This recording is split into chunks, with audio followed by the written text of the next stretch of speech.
JS Racing. We're in the game.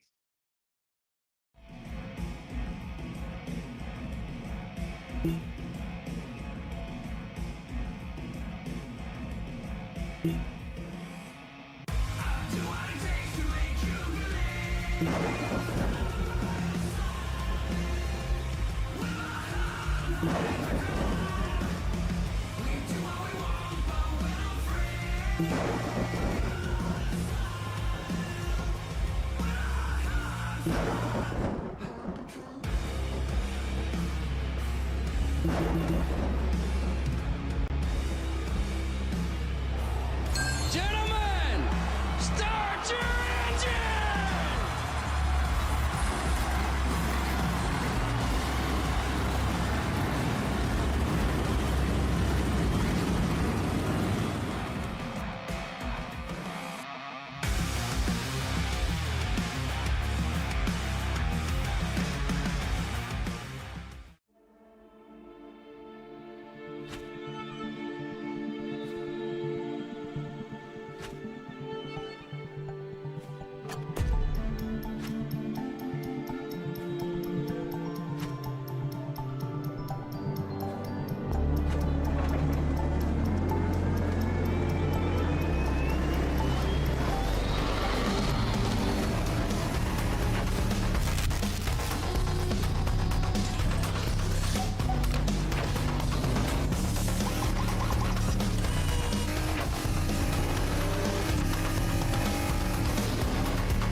After last week, we found a new points leader, we found a new race winner, and live here tonight to roll the dice. Viva Las Vegas!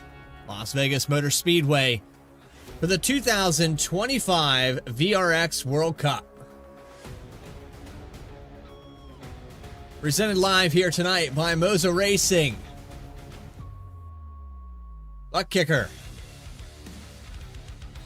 Climax, and Superior Performance. Welcome in, everybody. I'm your host, Bradley Cooper, alongside Connor Horn, with camera packs provided by Dougie Beard.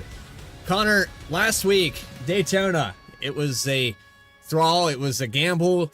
It is what every Daytona race has ever been here on V-Speed, and we found a new winner into victory lane, but we had that last lap out of turn 4, block, move, and in a surprise win from a position back in 6th spot. It was pretty much cinema for what we expected at a super speedway.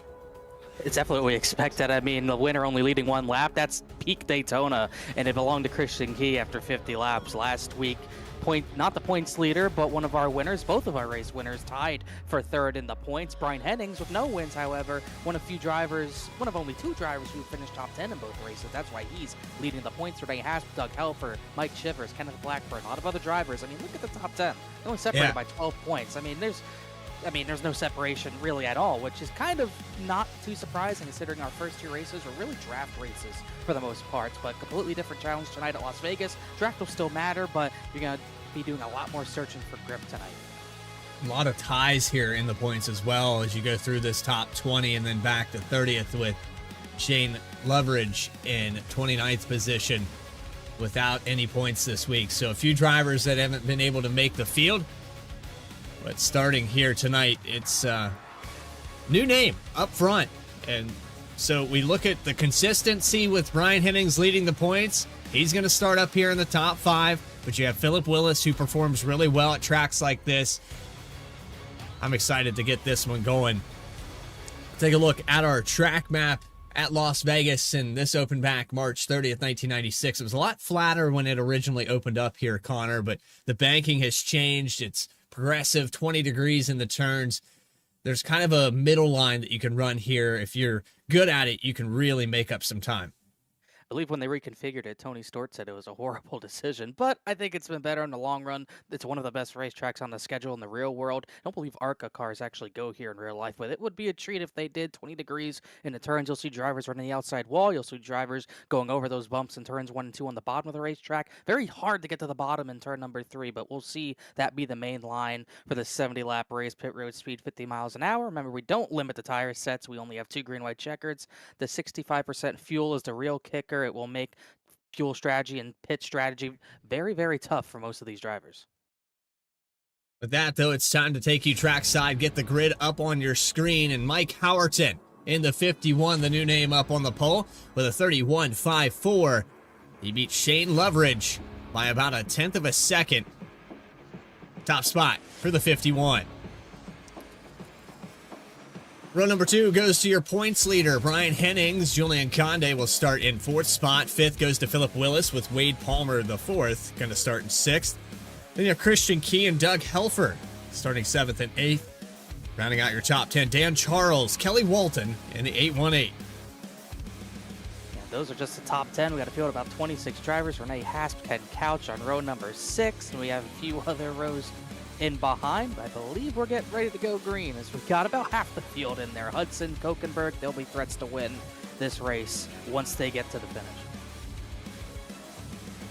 So here we go for another week of VRX World Cup action. And already problems on the start. Here we go. Green flag is out. And apparently we have volume issues here tonight. Incredible. Looked like second place missed a shift, and Julian Cond, the 18 car, kind of got lost because of it, lost some spots because of it.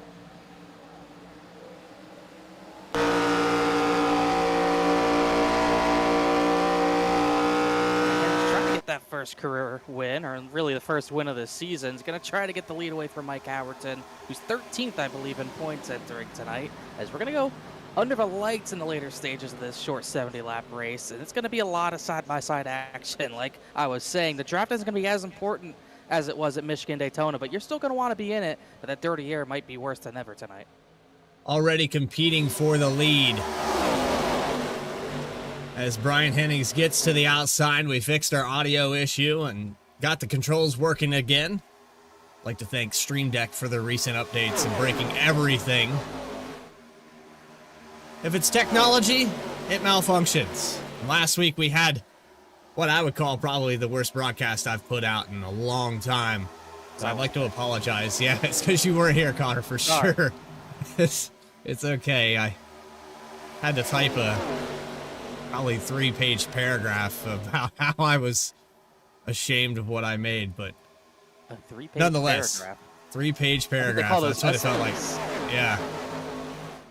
The car coming out of pit lane. I couldn't quite see who that was. I think it's Kelly Walton. I don't know if they had damage or just pip. Either way, they're going to be laps down. Battle for the lead still tight. Hennings and Howerton almost made contact down the backstretch. You can see this crowd's still pretty packed up. There's really no separation. It's going to take a while for those tires to get worn out. Look at Dan Charles with a big move to third place. He's going to try to get second place from Hennings at the same time.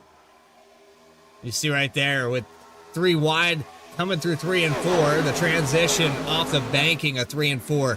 You can really throw this car into the bottom, it looks like. And I haven't seen an ARCA car race here yet, Connor, so this is kind of surprising me how aggressive you can be on that white line. Well, it's not like Michigan where we didn't see that much grip on the racetrack, but we saw a pretty high track temp. Track temp is 100, but it is it's a track that's cooling down right now. You're going to see this track cool down more and more. It's at 100 degrees, but the ambient temp's 69 degrees Fahrenheit and partly cloudy, but the track is already pretty much fully covered because the sun's going down. You're going to see more and more grip into this racetrack. That's going to mean the speeds are going to be high to start these runs, and it's going to be harder to pass at the beginning of these runs. So you're really going to be kind of relying on the tire wear to hopefully maybe you save those tires and other drivers wear them out. That's when you make your passes.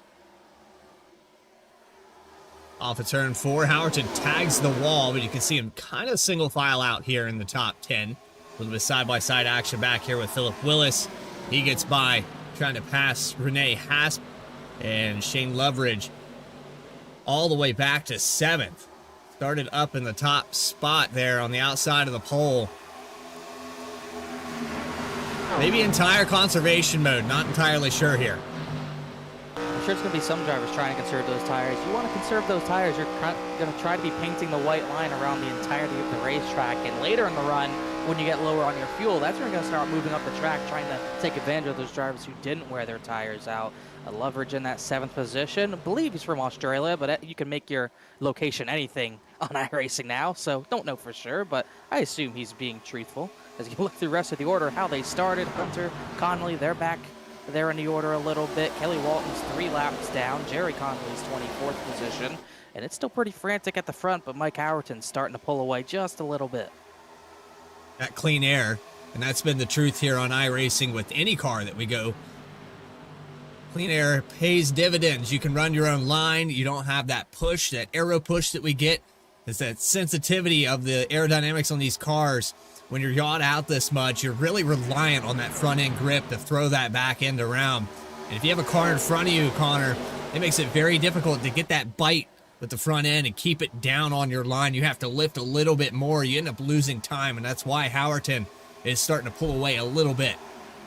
It's kind of funny. It's the 4th highest division of stock car racing. I would say that's what ARCA is, or 3rd if you kind of don't count trucks. But the dirty air might be worse in these than they are in the Xfinity car and even the truck. I mean, they're so aero sensitive. You get right behind someone, you might be able to loosen them up, but more times than not, you're going to be getting tight out of the corner, turning the wheel harder to make it turn. Then you're going to get loose, call that push loose, and you're probably going to be wrecking. So you got to be real careful with how you run the corner behind another driver. You're going to have to try to poke that left front headlight out, trying to get all the clean air possible. That time Hennings couldn't quite do it, but you could see him back up the corner, trying to get a better exit out of the corner as he's about right in front of that battle for 3rd. Philip Willis squeezed his way to be outside to get that 3rd position from Dan Charles. That was pretty close stuff, and it is frantic about 13th on back. I just noticed Benjamin Richards is back there, Kokenberg's back there. Still a little bit of a mess back there as well, but the battle for 3rd's heating up. Leaning green for 11 laps, now 12 going on. Let's take it back on a replay real quick and watch Philip Willis. He's going to get a run here on the 96 of Dan Charles and just kind of forces the issue to the high line. He almost put himself in the outside wall entering turn 1, but gets a little bit of clean air once Hennings gets a little bit lower, and you see the 96, I think he's hurting from the dirty air, just slides up, and the 33 barely doesn't make contact with him. That could have been race ending for both those drivers and even more behind, but did a good job battling that one out cleanly. We're back here for 9th position. Doug Helfer, Christian Key, side by side with Julian Conde as well. Outside line into the wall for the 18. Scraped it, but not too much damage. Started in that 4th position, saw whoever started 2nd kind of checked up, maybe missed a shift. It hurt the 18 a little bit. As you kind of see, 11 drivers ahead of the rest of the pack. It's almost like a super speedway race like we saw last week, where you kind of have 2 separate packs right now. As Julian trying to get back up through the field, but kind of just biding his time right now. Started in 4th and falling back to 8th. I think a lot of these drivers are in that conservation approach. They're letting this track cool down, kind of learning how it's going to handle in dirty air. And I think this will pay off more for guys that are deep in this field. You've got Mike Howerton up there leading every single lap. If he gets trapped in traffic at any point in this race, it's going to be a shock and awe to him to try to relearn how to drive this track. These guys are learning a lot more running back here, 3-4 deep. But I'd rather be not learning anything in clean air than learning stuff in dirty air, because if you're in clean air, it usually means you're leading. So he's in a good spot right now. If he could just keep the tires on it while in clean air, because it's very easy to overdrive your stuff in clean air and just end up having high tire wear. When you have that high tire wear and you start losing spots, you're really going to be in the bad spot. So that's something you still got to take care of them a little bit, but it's a lot less difficult than guys like Willis, Wade Palmer, Loveridge. Those guys are going to have a much tougher time keeping their tires on it than the guy leading the race. Speaking of keeping tires on it, Philip Willis is constantly trying to get back and now got back to where he started, now up 1 to 4th position. This is your winner from Michigan. In his post-race interview, he felt like he didn't deserve it. We talked to him before, and I've raced with this guy. I know his talent level. I don't think that he gives himself enough credit. He definitely had the speed to be up there. I know scenarios changed with the strategy and everything. He made the right call. Well-deserved win at Michigan. I would think so. I mean, played the strategy. You still had to have the speed to get up there. And as far as drivers who pit under that yellow like he did, there was no one close to him. He drove away from those guys and was able to win that race pretty easily. So I'd say well-deserved, and he's going to try to get his 2nd one tonight. I don't foresee the strategy being the biggest piece for tonight. I think the speed's going to matter, but you just never quite know. It could change that quickly. I mean, the yellow right now would change everything, and the strategy would be important, but 65% fuel tank, not sure what that's going to give us. Don't know if we're going to get the lap 35. That's our halfway point. If you can make it to lap 35 on this tank, it's a one-stop, no problem. But if you can't make it, that's if we go green. If you can't make it, then it's kind of tough. You might see some 2-tire calls if drivers are having to 2-stop it. Just have to wait and see. Yeah, I think the fuel is going to push somewhere between lap 28 and 30 based off the numbers that we saw. Now, somebody might be trying to lengthen this out. We're riding on board with John Hudson, and if you're this deep in the field and you're trying to conserve tires... Oh, Wade Palmer's not conserving tires. Huge wiggle off of turn number 2. I saw him get sideways into turn 1. That put Doug Helfer in the wall, but I thought that was going to be a crash, and I don't think he's done yet. He is really sliding right for a tire. A little bit loose out of turn 2. He's able to actually benefit from all of the chaos and gets out ahead in 6th position. Made everyone check up. It was like, oh, I don't want to be part of this. Self-preservation for everyone 7th on back, and you saw Helfer get into the wall to prevent getting into the 43. Side by side with Christian Key, Renee Hasp. This is for 7th spot. And deeper back in this field, Kokenberg and Jeffrey Hunter, 15. To the inside in that Camry. He's loose. Jeffrey Hunter's going to drift it out of 4 a little bit. This is that 2nd pack I was talking about. It's a little smaller than when I last saw it. These drivers, 12th on back, kind of lost the top 11. They were battling so hard, and now they're all trying to sort this out still. Greg Spiker, Anthony Edgerton, Jason Lyon, all in this battle. And for those of you that tuned back in there and watched the video on demand here on V-Speed, we actually lost the last 15 minutes of the broadcast, but it was Greg Spiker coming out of the final corner at Daytona with the lead. He had a block there late to try to hold off 4 or 5 cars and ended up getting turned into the outside wall. It was a close moment, though, for the 10 car. He had worked his way up there with Brian Hennings and a few others, and he came from 13th position with about 5 to go all the way to the front. And in those closing laps, I believe he ended up outside the top 10. He got turned into the outside wall. He ended up being a 9th place finish, I believe, for Spiker after leading those 5 laps. But you block, you pay. It's kind of super speedway racing. You're not going to go down without a fight. You're not going to go down without a block. So whatever happened, happened. And obviously, we got that 1 lap leader winner, as I just saw Wade Palmer hit the wall out of 2 again, as this time he lost about 4 positions doing so. As these tires starting to wear a little bit. Race leader Mike Howerton's getting chased down. Brian Hennings was about 3/10 faster last time by. Howerton was running a 30.6 last time by, and that's about 7/10 of a second off of his fastest time, and that's in clean air. Take a look at those lap times. The last time by, Hennings 0.2 faster the last time around on lap 23. So we're starting to see maybe Howerton overdrove the car just a little bit, or he's realized it and he's backing up his entries a little bit, letting Hennings get back in that dirty air. I don't know. I think Hennings is about to go for the lead. I think Hennings is a little faster. I think his tires are better. We've seen every single corner. He's been backing up the entry of the corner a lot earlier and then getting a much better exit than Howerton. And it's playing to his advantage right now. And that pack that was 1st through 11th, it's now 1st to 5th is kind of a lead pack, and then 6th to 11th is back there about 2 seconds. So they split up a little bit.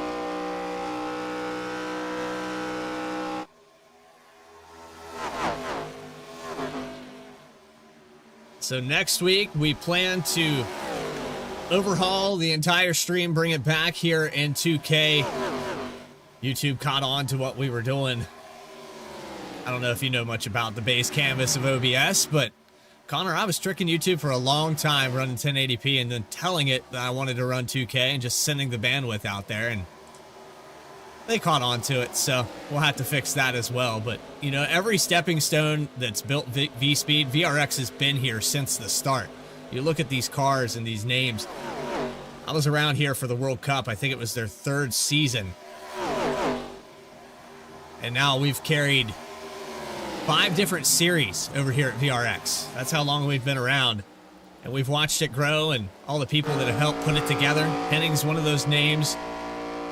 We've got Teresa Spiker, Greg Spiker, Benjamin Richards, a whole admin team, Ed Fiedler, a bunch of great people here, and right now you're watching a great race for the top 3. Dan Charles back in the mix as well. Hennings kind of went stagnant there. He got up to the back bumper of Howerton. You can see the lap times dwindled off. Yeah, it's just very hard to make that pass. He's still backing up that corner, trying to get that big exit, but he's not able to generate quite enough speed to be able to make that pass before the entry to the next set of corners. He's got a good run here, just not quite going to be enough to pull alongside Howerton, and sooner or later, someone's got to bite the bullet and pit first. Or starting lap 29, I've only seen about 1 driver pit, and that was Edward Fiedler, who you were mentioning. No one else has really came down to pit yet. Fiedler pit just a moment ago. Looks like Hasp a little off pace down the backstretch here. Not sure if he got loose, exactly what happened to the 38, but he lost a ton of ground to this top 5. Saw Ben Laughter, or not Ben Laughter, that's Saturday. Benjamin Richards pit, 56 had some right front damage, so really 2 drivers who have pit. And it's still pretty frantic even in these tiny little packs. Battle for the leads heating up. Richards actually Hennings has a pretty darn good run here, but he had to lift because the 51 pulled to the inside. They're trying to figure out how to get by Jerry Connolly. 22. Oh, he's pitting. Howerton's pitting. Howerton's going to drop down pit road. That will hand the lead over. Whoa. No, it won't. Here comes Philip Willis to take it away. Hennings thought he was going to lead a lap, and just like that, there's Philip Willis, winner at Michigan, taking it over. And that was perfect timing because, like you said, Hennings did not lead that lap, so he never had the lead. I think Hennings had the lift for Mike Howerton. I'm not sure if Howerton called that he was pitting, as they're going to have to get around Jerry Connolly at some point, but Willis didn't have to lift for him, and he was able to get the lead. 33 has been quietly waiting for that moment this whole time as you saw Howerton come down pit road. This tells me that we're probably going to have a 2-stop race. Lap 30, that's not going to be enough to make it to the end. And if you were in fuel conservation mode, you got to make it to lap 35 on both these runs. Oh, got a spin, turn 2 on the apron. I don't think this is going to be a yellow. Tony Jackson spun. Looked to be all on his own on pit exit. And we're going to stay green for the time being, as there is madness in the turn number 3. There are cars everywhere. And contact. Contact. And that might be race-ending damage just now on the front end. Helfer in 7th. In the 64, he barely touched the 43. Goodness, it took his front end off. A lot of chaos in there. Palmer, Hunter, Lyon, Renee Hasp, they all pit lap 32. Still waiting on most of the race leaders to pit. Philip Willis is yet to pit. He's working lap 33, and it's kind of crazy. All that damage came from that hit, as it looks like race leader Philip Willis is going to come down. Christian Key's coming down. So I think it looked to me some drivers are trying to hold out hope they can make it to halfway lap 35. They're not going to make it. Innings down pit road as well.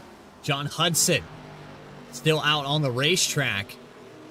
So I was riding on board with him earlier, and he's one of those drivers that will conserve and stand back in the deep in the field, save his fuel.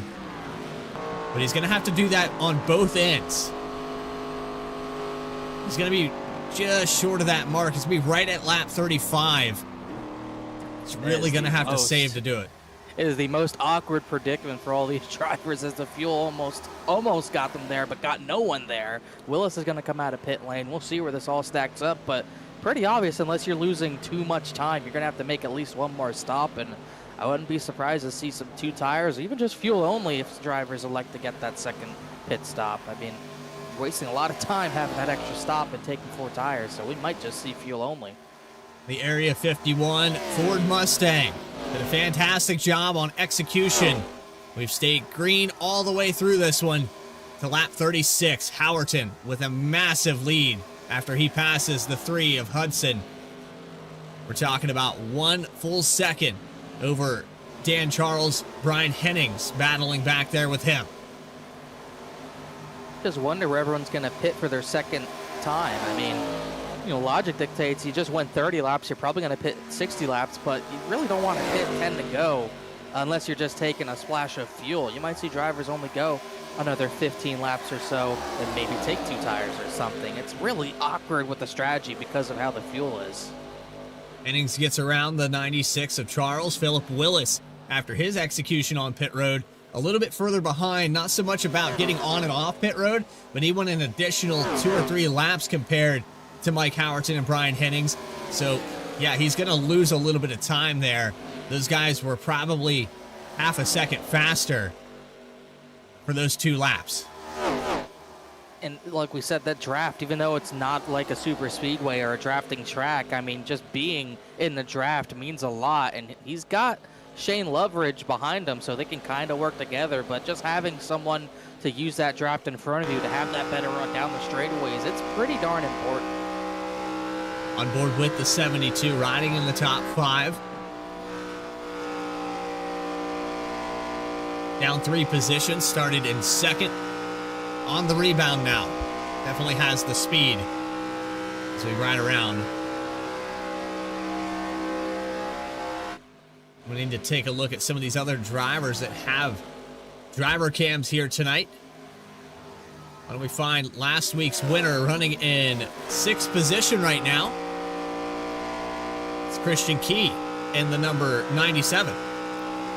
Kind of sitting in the same spot he started, basically 6th position, only up that 1 spot, and pretty much all alone. Got Wade Palmer, who's been a touch faster the last few laps. He's really got the back half of the top 10 behind him. He's got a little bit of a gap to Wade Palmer at this point, though. Last time by pretty much even with the 43. 30.131. Gonna have to pick it up about 0.2 of a second if he wants to gain on the rest of this field. It's a pretty big gap of 5.5 seconds. We got pretty spread out on those green flag pit stops. Not too many battles going on, just some single file. Wade Palmer's leading a line of about 7 or 8 cars back to Anthony Edrington in 13th position. Then after that, it's pretty spread out. Little bad for 17th, Benjamin Richards, Ken Couch. Other than that, pretty spread out. Approaching 30 laps to go. Connor, based off the numbers we saw, if I'm deep in this field, I know they can't make it, but I think if I'm deep in this field right now, I'm going to come back down pit road and get 4 fresh ones. You've already seen probably 3-4 tenths of fall off. I think you could gain 7 or 8 spots, especially if you're outside this top 10. I think with how the numbers look, most of these drivers are only about like 1 to 5 laps short. And just with those numbers, I would think you want to spend as little time in the pits for your second stop as possible. Whether it's a splash of fuel only or you're taking 2 tires for a little bit of extra grip, I would not want 4 tires on your second pit stop. I don't think it's worth it. I think you're going to see a lot of splash and goes and 2 tires. You might not even see 2 tires from the front runners. I think a lot of drivers might just take the fuel just to get to the end. It's going to be an interesting strategy call here as the lights are about to come on. I think they have came on. The track temperature has come down 7 degrees since we began this race. It was at 100 down to 93. And the air temperature in the Mojave known to drop dramatically. That's one thing about the desert that not a lot of people know. It can get freezing cold here in a heartbeat. I don't think we're gonna get that cold at the track tonight, but we're gonna see. I think that's gonna play into a lot of driver strategy for the second stop too. I don't think you're gonna gain as much of an advantage with 4 tires over 2, just because of how much cooler the track is. It just has more grip anyway, so that fall off number is gonna come down a lot more. So I still don't think we see a lot of 4 tires unless drivers just don't uncheck those tires. That's a possibility, I suppose, but I would definitely, unless you're trying to make it off fuel, but there's drivers who, there's at least maybe 4 or so drivers that can make it, but they need to save 2 laps on fuel, and that's going to be hard to do with these ARCA cars that, you're putting a lot of throttle in these things to make them go fast. There's not a lot of off-throttle time, so that means there's not a lot of time to save the fuel. So it's going to be a tall task for drivers to make it to the end without stopping again, but I wouldn't be shocked to see some drivers try it. Watching Jason Lyon make a pass on Jeffrey Hunter for the 9th position. Lyon up 12 spots. Might have botched the qualifying a little bit here. You're also watching Christian Key get reeled in by Wade Palmer. So Christian Key, who is riding in 6th position, might not be there in the next 5 laps as Palmer is matching or beating that lap time each time by. Meanwhile, at the front, we saw how much faster Brian Hennings was at the end of the run compared to Mike Howerton. Howerton's gotten reeled in a little bit the last few laps, but Brian Hennings still not within striking distance. Still really trying to get back in that drafting range. That'll help him out a lot. And Hennings has pulled away a little bit from Dan Charles. Philip Willis, not really in striking distance. Really, those top 5 have pulled away from the rest of the field. There's Loveridge in 5th, Christian Key way back here, and this is 6.5 seconds between 5th and 6th position. Closest battle on the racetrack right now. Well, it's going to have to go back here to around 15th position with David Collins and Ken Couch. Ed Fiedler off the pace a little bit, got a little loose. Couldn't quite see what happened, but it definitely looked like he had some sort of moment at a turn number 4. He's going to lose a number of spots because of it. Whoa, I'd say that's a moment through the grass and everything. He's lucky to have a race car after that.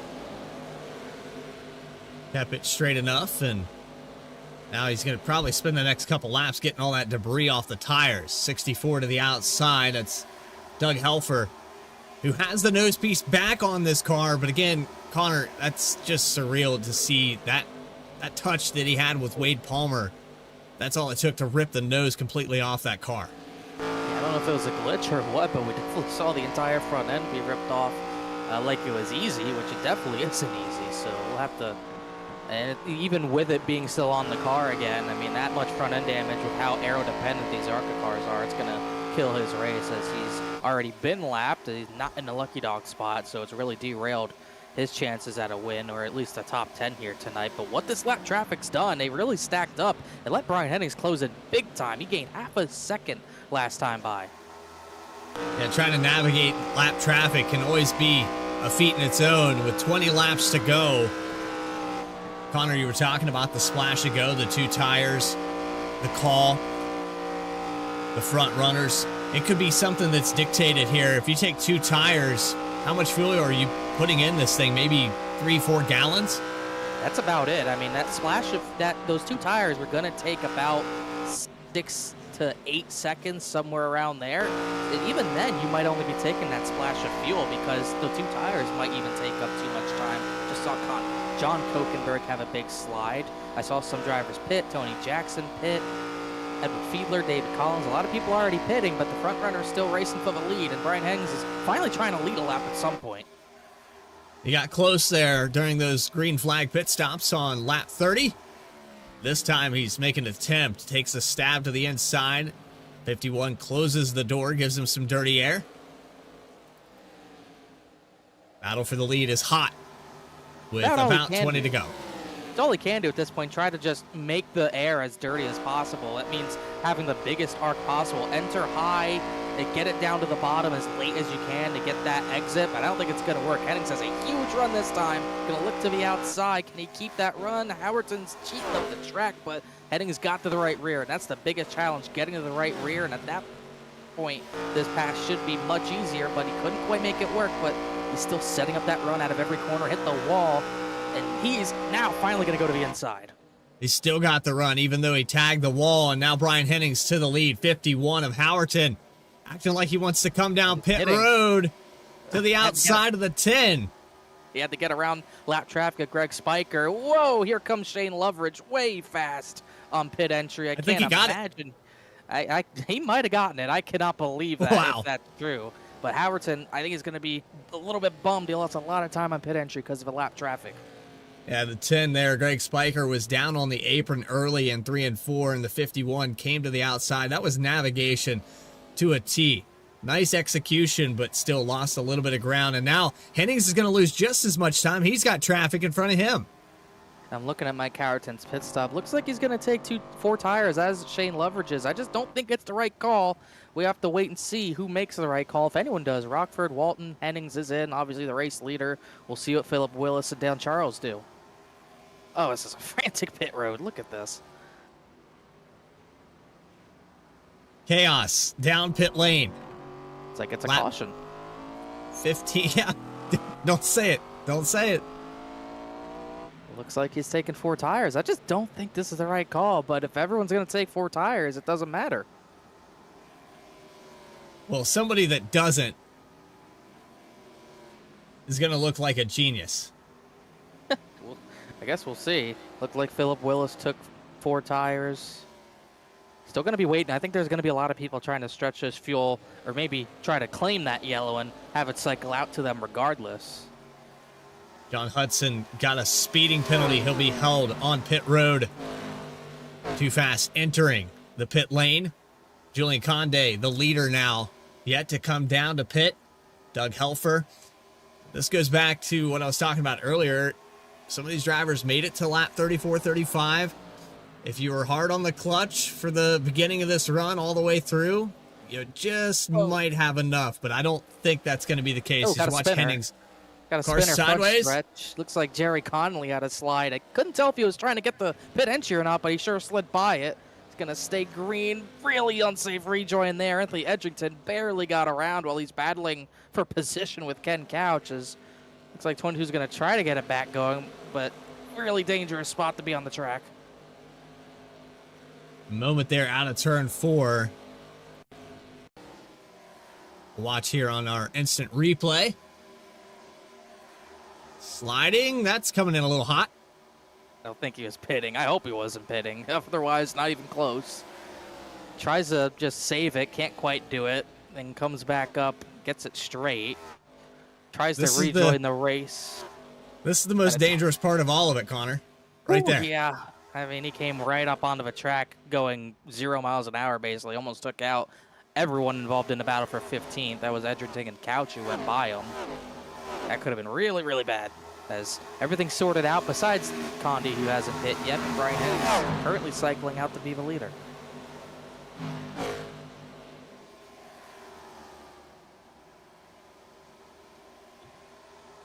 So we'll turn off the pit graphic. The last car on the racetrack right now is Julian Conde in the 18. 4 laps led. But I think delaying the inevitable, 26 laps on the stint, and we saw the max at 34 laps. He's going to be about a lap and a half short on fuel based off the numbers that we've seen. Yeah, furthest we saw anyone go was about a lap short, so he'd have to probably save about 4 laps, somewhere around there. Probably not going to happen if I had to make a well-educated guess. Going to continue to push it. Last lap time still on the left-hand side of your screen. You can see how much fall off compared to Brian Hennings, who's running a 29.7. It's a full second. This is probably going to be Mike Howard's last chance. We've seen Hennings, when the tires get worn out, Hennings is faster, but shorter run, we've seen that 51 to be a little bit faster. So looks to me Howard's trying to push for everything he's got, trying to get back buys. Looks like now Julian Conde's going to pit and give up that lead position. But 51's giving it everything he's got to try to get that lead back and maybe hold off to 74. Meanwhile, David Collins, Benjamin Richards in a heck of a battle for 16th, but Shane Lover just stuck behind him. There's Conde coming down to his stall, and then Hennings through 3 and 4 now. Going to come out of turn 4 with the lead here in just a moment. The lead down to just around 0.2 of a second. You see Conde falling through, and that finishes out our second cycle of green flag pit stops. Connor Horn, it is clean and green for 62 laps. 8 laps to go the next time by. We're going to wrap this thing up in under an hour. Don't be too soon. We've still got a lot of cars out there battling hard, and we've seen how sideways these drivers are getting as the tires wear off. It's a decent battle for 8th, really 3-car battle for 8th. Wade Palmer's got in front of Christian Key. Jason Lyons in that battle as well. There's 9th position for Jason Lyons, and 12 spots gained for the 12 car. Christian Key down 1, Wade Palmer down 1. It's right on board with the 12. Trying to generate any sort of run possible. We really haven't seen many drivers able to venture up the racetrack and run the way high side like Christian Key kind of is trying to, but we really haven't seen that work. We've seen Hennings enter slow and exit fast, but that's not really quite the same. So it hasn't quite worked out like Key wanted it. You see right there, he just didn't get the run off of 4, and he might lose this spot to Lyon. And 1 and 2. Still not able to clear. Tell you what, those top 2 are close. Howardson caught back up to Hennings. I just don't quite know if he can make this pass in 5 laps. It was all over the back bumper entering turn 1. We're going to get 5 to go here. Brian Hennings on the top spot with Mike Howardson just behind. Hennings giving him a lot of clean air on that bottom line. More than I'd want to give him, that's for sure. You're trying to shut that completely off. Hennings just not quite able to. Maybe Howardson can get here and get the run into 1, but he has to lift a little bit earlier, has to deal with that dirty air. He's going to try to get to the left rear, maybe try to force the 74 up, but you could see that 51 wash up the racetrack. He has to lift out of it, almost knock the wall down. That's how tough it is to make these passes. It's shaping up to be maybe one of those last lap passes that we saw at Daytona. Is he right there, still washing up the track. He's giving it everything he's got, but he's running out of tire and running out of time.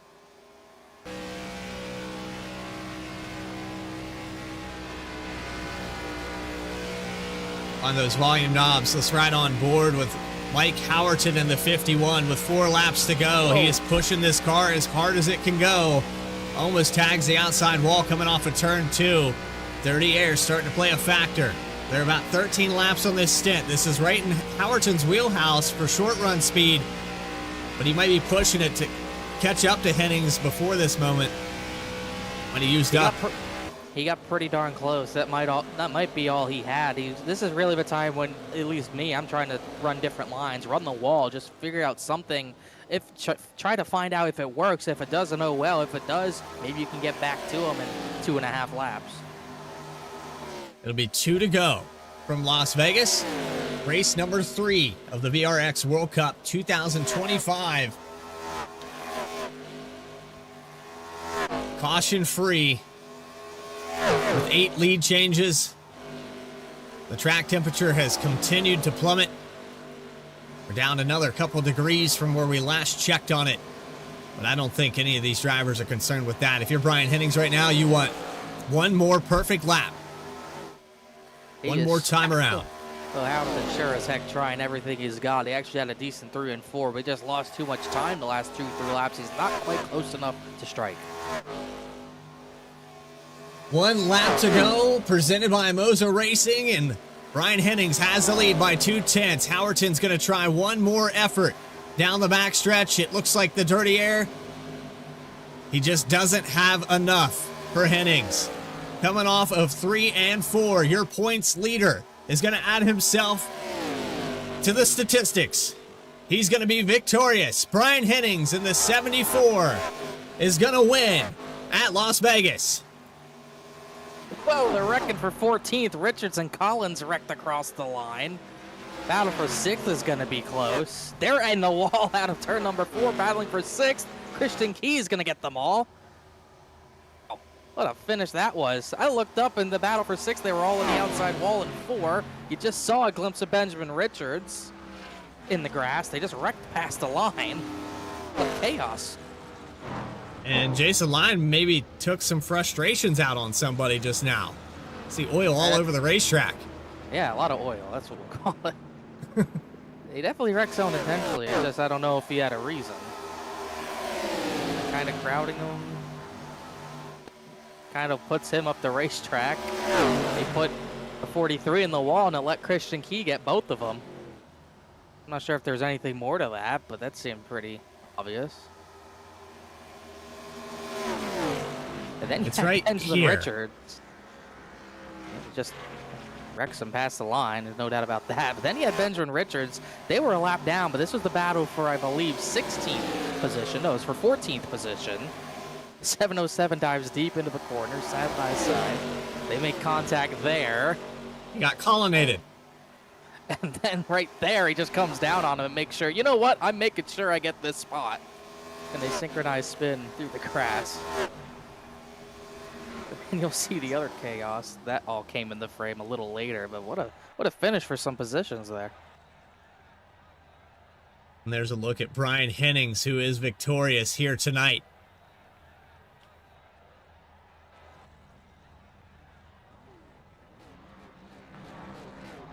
Pretty darn good.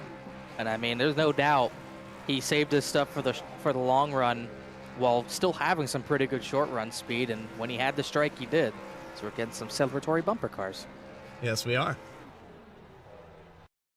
Post-race interviews with your top 3 and those final race results. It was clean and green all the way through here from Las Vegas for 70 laps in race number 3.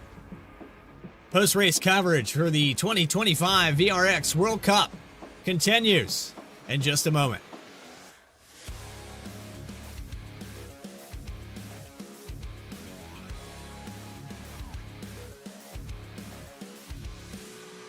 JS Racing. We're in the game.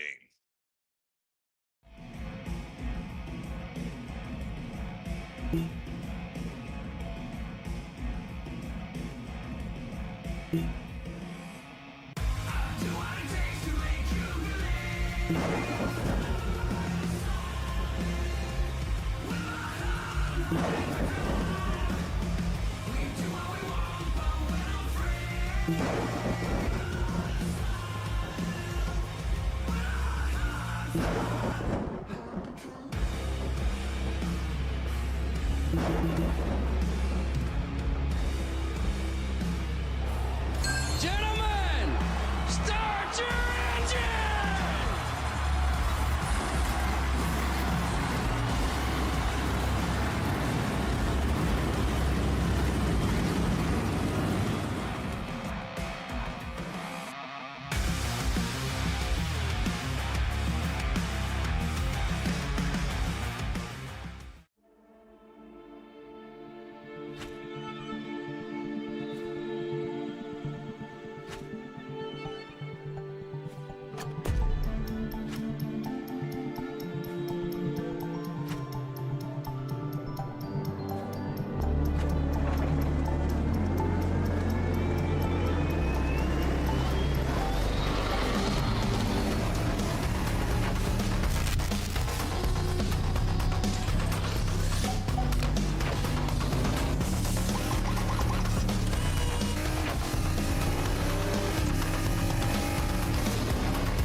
Back here for our post-race coverage at Las Vegas in the 2025 VRX World Cup Series.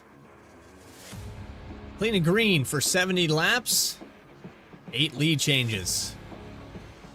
And it was ultimately Brian Hennings who's becoming our third winner of the season in 3 races. Final race results up on your screen with the 74 starting in the second row. He's going to lead the vast majority of the second half of this race after Mike Howerton tried to claw his way back to the lead. He got within a tenth of him, got to the rear bumper, was just not able to make the pass. He started from the pole. He'll finish in second. The guy that started outside the poles, Shane Loveridge, excellent execution on and off pit road. The 72 had fallen back as far as 8th, 9th position. He'll work his way back to a top 3, and we'll get a word with those drivers in just a moment's time. Phillip Willis, your winner at Michigan, going to get a top 5 here tonight in the 33. Then you have Dan Charles rounding out that top 5 in the 96, starting in 9th up to 5th. Christian Key will finish in 6th position, up 1. Wade Palmer down 1 for 7th position. A little bit of extracurriculars there out of turn 4 and into turn 1 between the 12 and the 43. But Jason Lyon is going to finish in the 8th spot. Julian Conde will finish in 9th. Jeffrey Hunter in the 15 will round out your top 10. Decent finish for Hunter, getting the top 10. Anthony Edrington, 11th position, got up 11 positions, got through effectively half the field from his point of view. Renee Hasp, 12th. Ken Couch, 13th. Those are the last 2 drivers on the lead lap. Benjamin Richards, David Collins, 14th, 15th. We saw that battle for position end kind of oddly. Edward Fiedler, 16th. Greg Spiker, who we saw right in the middle of the lead battle at one point, 17th. Chase Rockford, 18th. Kenneth Blackburn, 19th. And Doug Helfer, who got all that front end damage before pit stops, really during the first pit cycle, falls all the way to 20th. 21st spot to Kokenberg in the 98. Then you go back to John Hudson, who kind of missed out on that strategy and got that speeding penalty on the second pit stop. He'll finish 22nd, a lap down. Tony R. Jackson in the 47 had problems coming out of turn 2. Touched the apron, spun on the backstretch. He'll finish 23rd. Then you have the 818 of Kelly Walton finishing 24th. Jared Conley rounding out your field with Tony Richards as race control. So there you have it for your final race results. It's now time to take you down trackside and get our post-race interviews underway. And the first driver we're going to talk to, it's Brian Hennings, your race winner, 3rd of the season. Connor Horn has caught up with him in victory lane. Do have Mr. Hennings. He led 13 laps out of 70, but it really didn't tell the full story of your race, Brian. You're basically top 2 the entire race. It just seemed like it was such a struggle getting through that dirty air, passing the 51. Seemed like a chore. How tough was it to make a pass there? Mainly that pass for the win. Yeah, I was laying back for a while. I didn't want to have the dirty air make me go up into the wall, so I was just kind of, just biding my time and, waited for a good opportunity, and didn't want to force the issue. And I think I just wanted on basically the pit stop because I think I don't know, was I maybe a second faster than him on that last pit stop and got out in front of him, and he just couldn't catch. So it worked out. I honestly thought he was going to win. It definitely looked like that from our point of view for a little while. The dirty air just seemed a little bit tough to get through. We saw a lot of drivers dealing with that at the same time, and a lot of drivers dealing with the fuel strategy, the tire strategy, with the shortened fuel tank. Were you ever thinking of doing a kind of a splash and go? Didn't see anyone do it, but that was what I was thinking in my mind, that someone might try it. Were you worried about that? Yeah, I was debating, like, even before the race, like, what do I do? Because we've been running practice races, and it's like, do I sit back? Because Wade and I did that in some of our practice races. We had others burn up their tires, and then, as the green flag run went on, we then caught back up and passed him. So I don't know. It was like a crapshoot today. It's Vegas. I'm like, screw it. I'm just gonna go for it.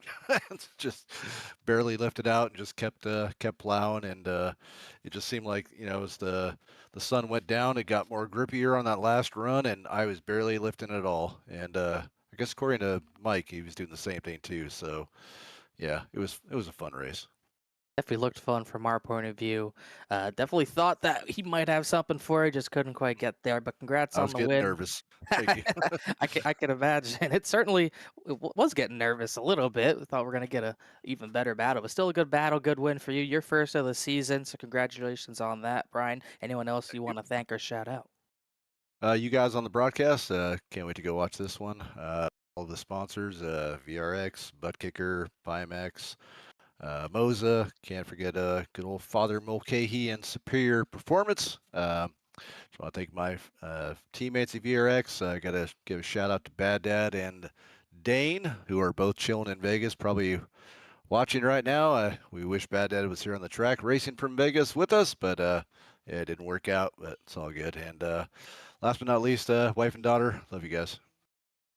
Well, you had a 4-point lead coming in tonight. You're definitely going to extend that at least a little bit. First win of the A little bit, season, and hopefully. one of the only few drivers, if not the only driver, with top tens in every single race. Only you and David Collins had done it coming into tonight, and I don't Nice, believe Collins Collinator. got it. So you are the only driver with top tens in every race. That's where the points leader. Congratulations, Brian. Thanks for talking to us. See you next week.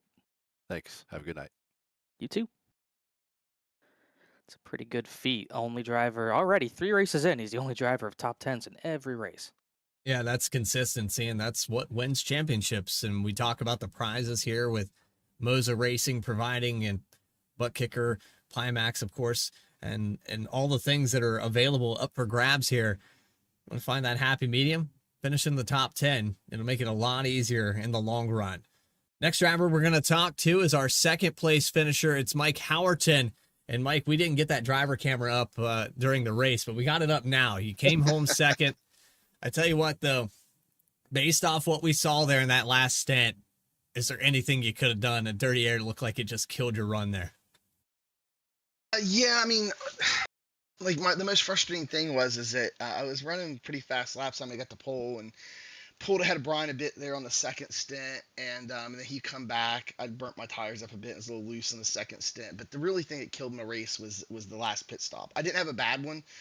I just didn't have as good as pit stops I had the first two. The first two pit stops, man, I was going in hot. I was about locking up the brakes. Like I was probably, a few feet away from getting a speeding penalty. I was going in so hot on the first couple of stops.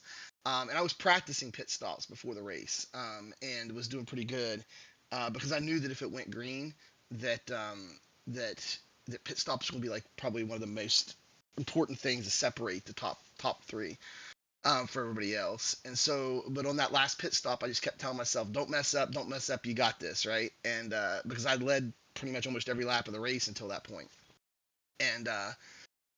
And so I went in for that last pit stop, and was just a little too careful. And Brian's pit stop was a second faster than mine, and he went in the very next lap. And then that was enough for me to pop out right on his bumper with a lap less tires. And I caught up to him at one point, and I think I scraped the wall coming out of a turn just as I was getting ready to pass him, or go for the pass, and that knocked me back a few tenths. And then the dirty air, I only had about 5 laps left in the race, and I just knew there was too much dirty air, and I didn't have enough tires to get past him with just 5 laps left at that point. Well, we go back to the traffic as well. We had Brian Hennings trying to navigate traffic and trying to get around somebody on the entrance of pit road. You also had that scenario trying to get around, I believe it was Lieutenant Greg Spiker there on the outside. So, maybe a little time lost there as well. But it seemed like your race execution, you were very fast on especially that short to mid run. For about 20 laps, you were the fastest car on the racetrack. Do you think it was deceitful out there in that clean air that maybe you had the short run speed, and then once you got caught back there, it was hard to kind of adapt the driving style? No, I mean, me and Brian were running pretty similar laps most of the race. I mean, like I think, we were real close. I only pulled away that one time a little bit, and then he caught back up there at the very end of the second run. But he caught up partially because of the lap traffic you were talking about, and but it affected both of us. I'd have to go back and watch the race to see who it affected more. But there was times where like I'd gain a tenth or two because Brian got caught in something, in the lap traffic. And there'd be times where I'd gain a tenth or two. So I'm just not sure if the laugh traffic really played a role as far as whether Brian and I won or lost the race between the two of us. But I definitely know that last pit stop. It wasn't as perfect as the first two for me, and I lost a second to him in that. And I think that was really the deciding factor, was that last pit stop. But I will say, I mean, I did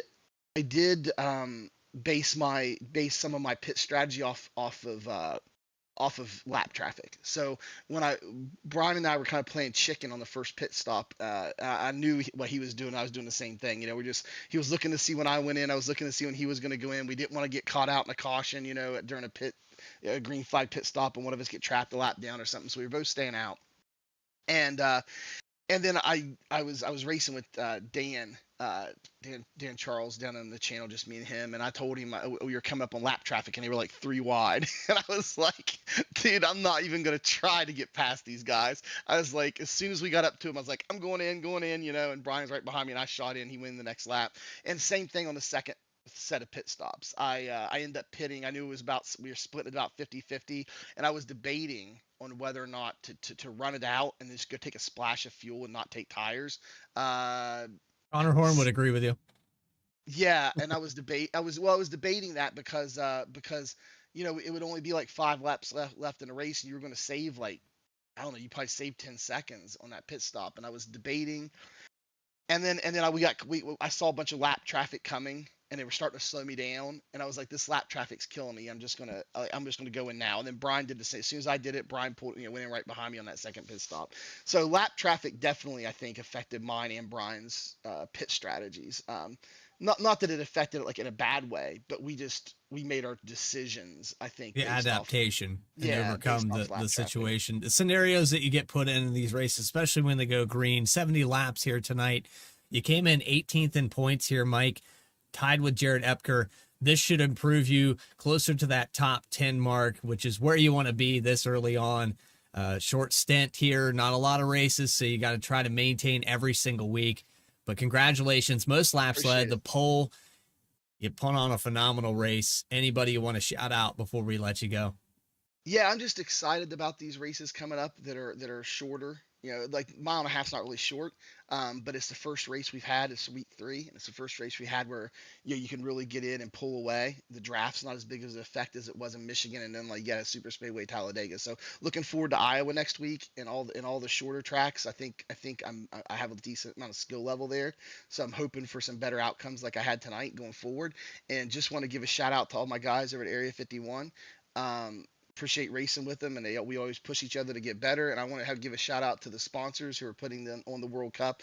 This is my second year running the World Cup, so I had fun the last time, and having fun so far this time. So I appreciate VRX for putting it on, and I also appreciate all of our sponsors who donate the prizes to the winners. So we got Pimax with the VR headset they're donating, and then Moza with their bundle that they're donating to the second place winner. Butt Kickers donating several of their Gamer Pros, so appreciate that.